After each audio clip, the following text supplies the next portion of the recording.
the rule really covers maybe 5 specific key areas. The first area is the quarterly statement rule, one that's ultimately going to be really important to us, certainly as a service provider, but also to our clients. The audit rule is in here as well. I think probably less important because I think most folks are sort of doing this already under the custody rule.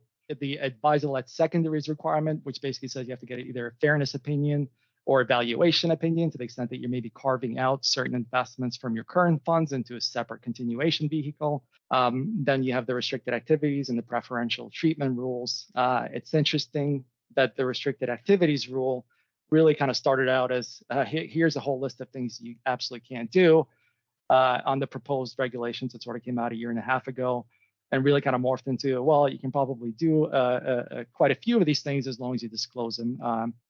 And preferential treatments is another one, and that specifically focuses on having preferential redemption rights or information, such as providing additional detail on the portfolio investments that maybe you're not providing to other investors. That's no longer allowed.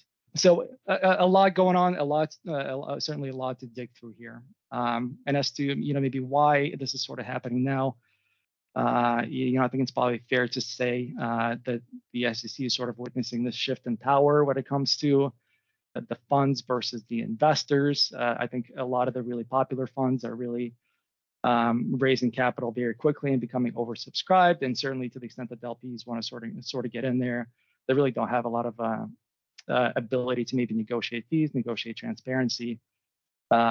So the SEC felt like it really sort of had to step in and maybe right that balance a little bit.